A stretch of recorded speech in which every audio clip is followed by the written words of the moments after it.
She spent years cooking for 40 people who wouldn't drive 20 minutes for her birthday. For a long time, hosting felt normal. More chairs, more food, more people arriving than expected.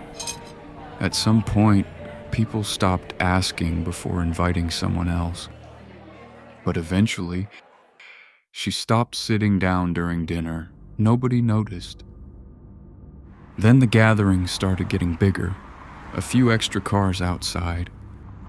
She kept recalculating things quietly in the kitchen, children running through hallways. The strange thing was, nobody was technically rude, which made it harder to explain why she always felt exhausted afterward. Then they built the pool. For the first time, they tried hosting something differently. She reread the invitation 3 times before sending it. Nobody argued about it directly. The group chats just became quieter. One message simply said, "We'll see."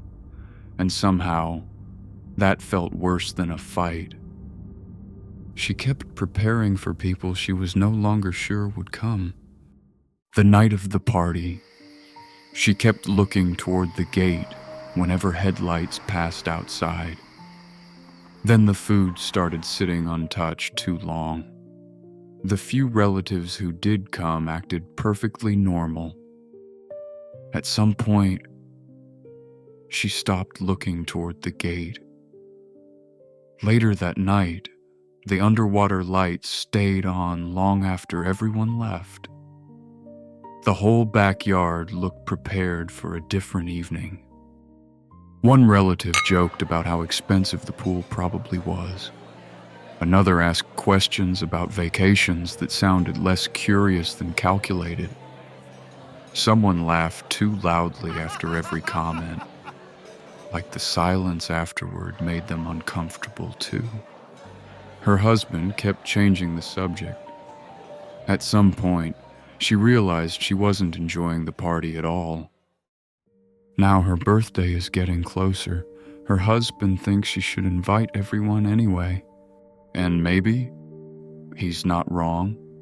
She doesn't argue with him. She just goes quiet.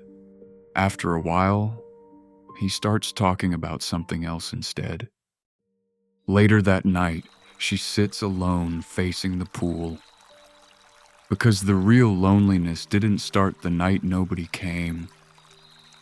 It started years earlier, when she realized effort only seemed expected from one direction. The cursor keeps blinking. Nothing moves.